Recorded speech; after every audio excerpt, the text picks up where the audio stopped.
კუბა სასოწარკვეთილებაში ჩავარდა, რადგან ტრამპი მაქსიმალური ზეწოლის პოლიტიკით მოდის. და კომუნისტურმა რეჟიმმა უპასუხა ისე, როგორც კუთხეში მიმცხდეული რეჟიმები პასუხობენ ხოლმე.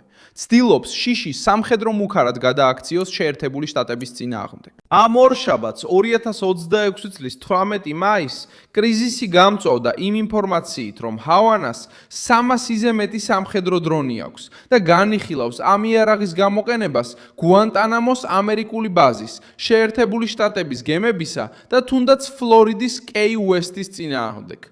ჯერ თავდასხმა არ ყოფილა და ამ დროისთვის დაღუპულები არ ფიქსირდება, მაგრამ სიგნალი სერიოზულია. კუბამ იცის, რომ ძალა დაკარგა. იცის, რომ მისი ძველი სამხედრო მანქანა დაჟანგებულია. იცის, რომ ვაშინგტონს თანაბრად ვერ დაუპირისპირდება. და ამიტომ ცდილობს რუსეთისა და ირანის სტრატეგიის გადმოვებას. შორსმფრენი დრონების გამოყენებაზე აკეთებს სტავკას, რათა თეთრი სახლი შეაშინოს. ტრამპი ამას პირდაპირ პროვოკაციად ავიქვამს ამერიკის ეზოში და პოლიტიკური შეფასება მკაცრია. ჰავანა მხოლოდ თავის დაცვას არ ცდილობს, არამედ იარაღებს ააქტიურებს, რათა შეაჩეროს ახალი ამერიკული შეტევა, რომელიც კუბის დიქტატურას ემუქრება. ეხლა ყველაფერს გეტყვი, მაგრამ ჯერ არხზე უნდა გამოიწერო, რომ ინფორმირებული დარჩე. ინფორმაცია რეალურ დროში, საუკეთესო ჟურნალისტური ხარისხით, სანდოობის სტანდარტით, მილსონ ალოესი. ტრამპს არ სჭირდება ჰავანაში ჩამოსვა, რომ კუბის რეჟიმი შეაძრწუნოს. ის მოვიდა CIA-ის, იუსტიციის დეპარტამენტის, ეკონომიკური ზეწოლისა და მკაფიო გაფრთხილების გზით, რომ კუბა ვერ გახდება რუსეთის, ირანისა და ჩინეთის პლატფორმა ფლორიდიდან რამდენიმე კილომეტრში. CIA-ის დირექტორი ჯონ რატკლიფი ხუთშაბათს კუბაში იმყოფებოდა. აქსიოსის ინფორმაციით მან ადგილობრივი ხელისუფლება მტრულ ქმედებებზე გააფრთხილა. ფრაზა, რომელიც CIA-ის თანამშრომელს მიეწერება, აჩვენებს გზავნილის მნიშვნელობას.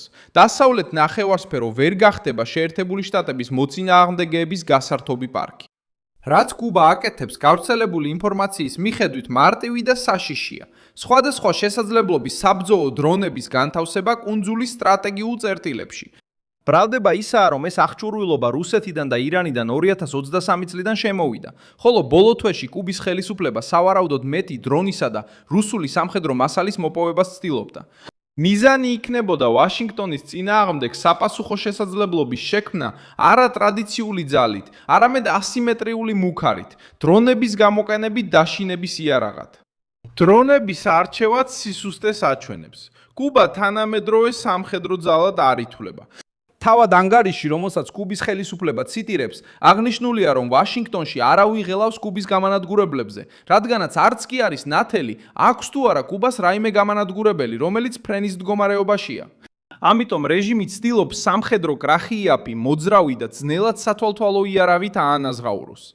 ეს არის კუთხეში მიმწყდეული მთავრობის ლოგიკა. როცა ვერ ახერხებს მოწინააღმდეგესთან თანაბარ პირობებში დაპირისპირებას, ცდილობს მისთვის რისკი, შიში და პოლიტიკური ხარჯი შექმნას. გუანტანამოს ბაზა კრიზისის ცენტრში ხვდება, რადგან ის კუბაში მდებარეობს და წარმოადგენს ამერიკის ყველაზე მბრძნობიარე სამხედრო ყოფნას კუნძულზე. თუ კუბის რეჟიმმა მართლაც განიხილა გუანტანამოზე თავდასხმა, როგორც ამას აქსიოსი ამბობს, თეთრმა სახმა ეს ჩვეულებრივ ცარიელ მუქარად ვერ უნდა აღიქვას. გუანტანამო შორეული სიმბოლო არ არის. ეს არის ამერიკის შეერთებული შტატების მოქმედი სამხედრო სტრუქტურა, რომელსაც აქვს პოლიტიკური, სტრატეგიული და ფსიქოლოგიური მნიშვნელობა. იქ თავდასხმა ვაშინგტონში პირდაპირ აგრესიად აღიქმება. კი უესტიც იქნა მოხსენიებული, რადგან ის ჰავანასთან ახლოს მდებარეობს. მოკლე მანძილი ყველაფერს ცვლის. შორმანძილზე მოქმედი დრონებს არ სჭირდებათ ოკეანეების გადაკვეთა და არც საათობით ღრმა თავდაცვების გარღვევა. ისინი გაფრინდებოდნენ კუნძულიდან, რომელიც ამერიკის ტერიტორიასთან ახლოს მდებარეობს. ამიტომ ტრამპის რეაქცია სავარაუდოდ მკაცრი იქნება. ეს მხოლოდ კუბის ვაშინგტონის წინააღმდეგ საუბარი არ არის, არამედ მტრული რეჟიმის მცდელობაა, ამერიკის მოსახლეობასთან და შეერთებული შტატების სამხედრო ძალებთან ახლოს თავდასხმითი შესაძლებლობები განათავსოს.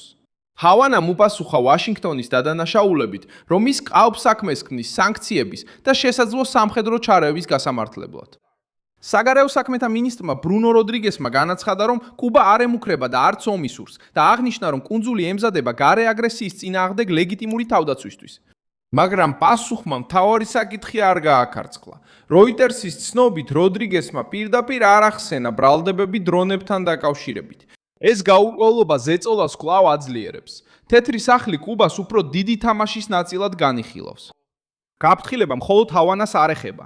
აქსიოსის მიერ მოხსენიებული ანგარიში საუბრობს ირანელ სამხედრო მრჩევლებზე კუბის დედაქალაქში, რუსეთისა და ჩინეთის სადაზვერვო ობიექტებზე, რომლებიც კუბის ინტერესისთვის სიგნალების შეგროვებას ემსახურება, რათა გაიგონ, როგორ გაუძლო ირანმა ამერიკულ სამხედრო ზეწოლას. ვაშინგტონში პოლიტიკური შეფასება მძიმეა. კუბა თითქოს ცდილობს გადაიქცეს ამერიკის შეერთებული შტატების მტრების პატარა მოწინავე ბაზად, კარიბის ზღვის რეგიონში. ირანული ყოფნა ცვლის კრიზისის ტონს, რადგან დრონები ბოლო დროის კონფლიქტებში ერთ-ერთ ყველაზე ხშირად გამოყენებულ იარაღად იქცა. ირანმა აჩვენა, როგორ შეუძლიათ შედარებით იაფფასიან მოწყობილობებს დაარტყან ბაზებს, გემებს, აეროპორტებს და ინფრასტრუქტურას. თუ კუბა ცდილობს ამ ლოგიკის გადმოვებას, რეჟიმი მხოლოდ იარაღს არ ყიდულობს, ის მეთოდსაც ყიდულობს. ის სწავლობს გზას, როგორ ავნოს შეერთებულ შტატებს თანამედროვე საჰაერო ძალების გარეშე. ყველაზე საგანგაშო დეტალია ის, რომ ამერიკელი ოფიციალური პირები არ ამბობენ, რომ კუბის თავდასხმა გარდაუვალია. ეს მნიშვნელოვანია. ვაშინგტონი არ აცხადებს, რომ ჰავანა ხვალთავს დაგვესხმება. საუბარია სამხედრო განხილვაზე, თუ რა გეგმები არსებობს ურთიერთობების გაუარესების შემთხვევაში. მაგრამ ტრამპისთვის საფრთხის თავდასხმად ქცევამდე ლოდინი ნიშნავს ინიციატივის კუბის რეჟიმთვის რეჟიმისთვის გადაცემას. მისი პოლიტიკური დოქტრინა ყოველთვის იყო ზეწოლა, მანამდე სანამ პრობლემა გაიზრდება. იუსტიციის დეპარტამენტიც ამზადებს კიდევ ერთ მკაცრ ნაბიჯს, ბრალდებას რაულ კასტროს წინააღმდეგ. 1986 წელს ჰუმანიტარული ჯგუფის Brothers to the Rescue-ის ორი თვითმფრინავის ჩამოგდებისთვის. Reuters-მა გაავრცელა ინფორმაცია, რომ იუსტიციის დეპარტამენტის წყაროებმა განაცხადეს, რომ ისინი აპირებენ ამ ბრალდების წაყენებას.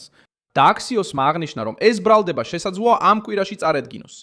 ეს ისევ ვაშინგტონის პირდაპირი სამიზნის ქვემიზის ქვეშ აყენებს კუბის ძველ ხელმძღვანელობას. ეს იურიდიული საკითხი არ არის უმნიშვნელო დეტალი. ის აჩვენებს, რომ ტრამპი ერთდროულად რამდენიმე მიმართულებით აჭერს ალყას. ერთი მხრივ დაზვერვა მიუთითებს დრონებზე და კავშირზე გარემო წინააღმდეგეებთან, მეორე მხრივ იუსტიციის დეპარტამენტი კასტრისტული ელიტის ისტორიულ პასუხისგებლობას უმიზნებს. ამავდროულად სანქციები შეიძლება გამკაცრდეს. კომბინაცია ნათელია. კუბა მხოლოდ ცუდ ამბავს არ ებრძვის, ის სრულმასშტაბიან პოლიტიკურ შეტევას უპირისპირდება. კრიზისი ასევე აჩვენებს კუბის რეჟიმის რეალურ შიშს. ჰავანამ ნახა მოკავშირეების დაცემა, ნახა როგორ გამკაცრდა ვაშინგტონი მტრულად განწყობილი მთავრობების მიმართ და მიხვდა, რომ რეგიონალური დაუსჯელობის დრო შემცირდა. ამიტომაც ცდილობს საშიში გამოჩნდეს. პრობლემა ისაა, რომ ფლორიდასთან ახლოს საშიშად გამოჩენა შეიძლება სწორედ ის შეცდომა იყოს, რომელიც ტრამპს მისცემს იმ არგუმენტს, რაც კიდევ უფრო გამკაცრებისთვის სჭირდება. და სწორედ ამ ეტაპზე იზრდება დაძაბულობა. თუ დრონები კუნძულზეა განთავსებული, შეერთებული შტატების პასუხი შეიძლება ნებისმიერ აფეთქებამდე მოვიდეს. ეს შეიძლება იყოს სანქციების, ფინანსური ბლოკადის, სადაზვერვო ოპერაციის, გუანტანამოში სამხედრო ძალების გაძლიერების ან საჯარო ზეწოლის გზით კუბის ხელმძღვანელობის წინააღმდეგ. თუ თეთრი სახლი დაადასტურებს ახალ სადაზვერვო მონაცემებს, ზეწოლა შეიძლება სიტყვებიდან კონკრეტულ ზომებზე გადავიდეს. გუანტანამო უფრო მკაცრი მეთვალყურეობის ქვეშ უნდა იყოს. მის გარშემო მყოფ ამერიკულ გემებს შეიძლება მეტი ყურადღება მიექცეს და QST პოლიტიკურ რადარზე მოხდება ჰავანასთან სიახლოვის გამო. დონალდ ტრამპს ახლა ძლიერი ნარატივი აქვს. კუბა მხოლოდ კარიბის ზღვის აუზში მყოფი წარუმატებელი დიქტატურა არ არის. ეს არის შესაძლო შეიარაღებული ბაზა შეერთებული შტატების მოწინააღმდეგეებისთვის ფლორიდის კართან. მე ვარ მილსონ ალვესი, გლობალი ინტერნაციონალისტი და ჩემი მიზანია ყოველდღე მოგაწოდო სანდო ინფორმაცია სიმართლით. სიახლეების ბმულები ვიდეოს აღწერაშია. მოიწონე ეს ვიდეო, გამოიწერე არხი და ბოლოს გადახედე კომენტარებს, რომ კიდევ უფრო მეტად ჩაერთო მილსონ ალვესის გლობალის საზოგადოებაში.